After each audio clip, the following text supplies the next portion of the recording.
Today we're going to show you how to open up and create a new client in Genesis Bankruptcy software.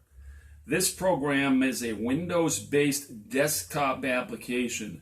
You will need to download it onto your computer's hard drive to prepare a client or to prepare your own bankruptcy case.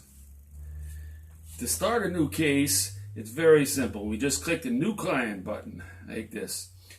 And we'll just kind of make up a artificial hypothetical client. We'll call him an individual debtor filing under Chapter 7. Chapter 7 is the most popular chapter in bankruptcy. Most cases are filed under Chapter 7. I'm going to make up a name for this fellow. We're going to call him, first name we'll call him James T. Albert. And to add him to the client list, you just click the add. And as you can see here, there's a blank client now called James Albert. So to get to work on his case, today we're going to just show you how to do a voluntary petition in bankruptcy. So to start on his case, we double click his name. And the first thing when you file a bankruptcy, the very first paperwork form that you're going to have to fill out is the voluntary petition. It is a debtor personal information, social security number, so on and so forth. And here we go. As you can see, the name James T. Albert is already populated into the program. And that will be the name across all of the forms, so you won't have to continue to retype the debtor's name in 20 or more different forms. And it's indexed as Albert James. So we'll give him a social security number. Remember, this is just a fake number for the purposes of demonstration. Now, since we're just preparing this case, it's in the preparation stage. It's not filed, so there is no case number yet. We'll give a street address. We'll make an arbitrary street address. Call it 1 Main Street. We'll give him an apartment number. Apartment number 9, 1 Main Street. One of the valuable features of Genesis Bankruptcy software is it has a zip code filler, which allows you to get correct city, state, and county addresses from the zip code.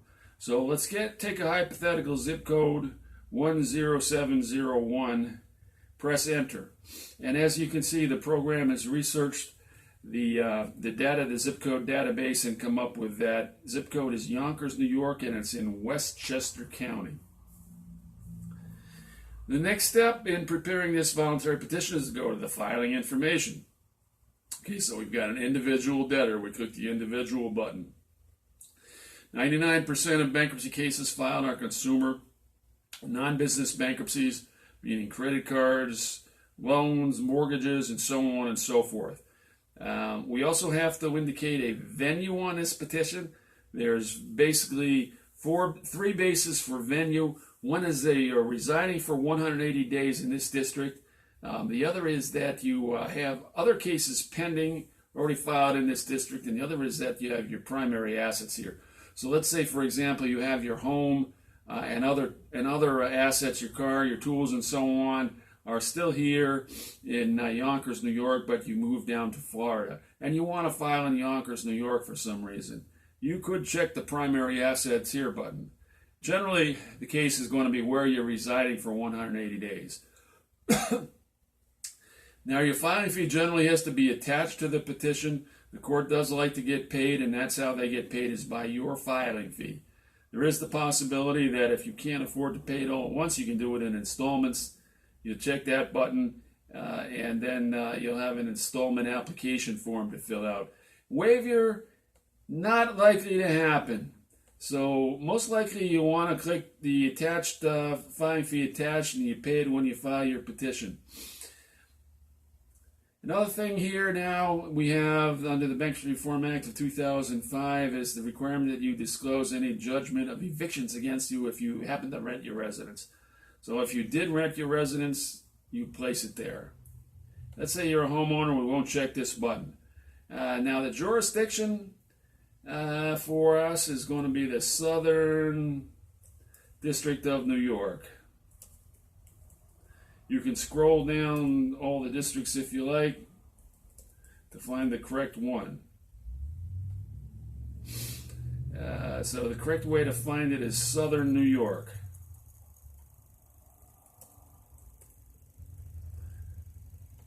And there it is. So Southern New York that's the correct one.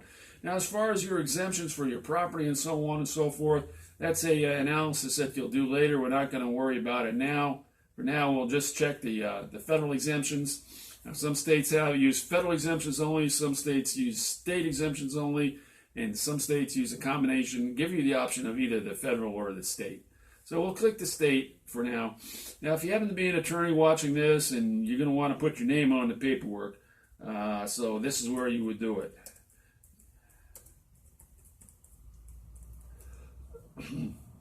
Once again, you click Chapter 7.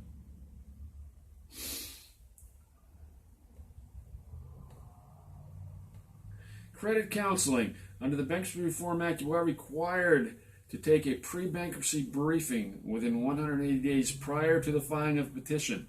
It's not an expensive thing to do. It costs about $10, and you do it on an interactive website. So you want to get that done before you actually file your bankruptcy, so you can check this #1 radio button here. If for some reason it's some kind of an exigency and you know you've done it, but you just don't have the certificate, you check over here. Yeah, this is an ancient button here. I certify I asked for credit counseling certificate, but they were not made available. Back in the old days, 2005 or so, these credit counseling courses used to be offered in person, and sometimes people lived in remote locations. They couldn't get it done. Well, nowadays they're all done on the internet, and everybody is required to be able to access the internet. If you don't have your own computer, you can do it through the public library. So that's an artifact. It's deprecated. You would never use that these days. There may be some circumstances in which you're not required to do a credit counseling certificate. One, you might be incapacitated, disabled, or in the military or on active duty. Let's assume you're the average standard debtor. You're going to do your pre-bankruptcy briefing. Costs $10, and you're going to get it done before you file your case. Now, the next aspect of filing a bankruptcy petition is you are required to disclose any previous bankruptcies within the last 8 years. So this is where you would do it. Put down the date of file. Let's hypothetically say you did one in 2013. Well, you probably shouldn't be filing Chapter 7 if you have one within the last 8 years. You probably want to do a Chapter 13. But let's put it down here just to show you how it works. Make up a case number. You'd use a real one, of course, if you're filing a real petition.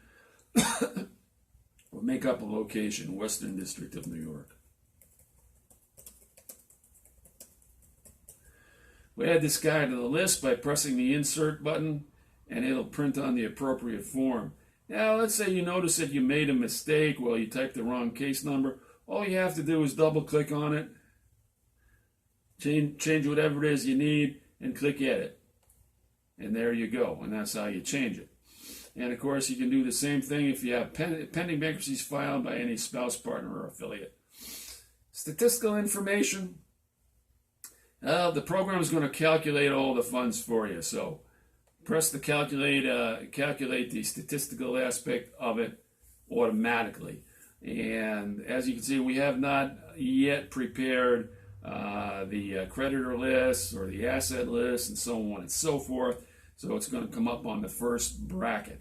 As these creditor lists and assets are prepared, the program will automatically change those numbers to the correct box. And then all you do is you click OK, and the voluntary petition information is saved.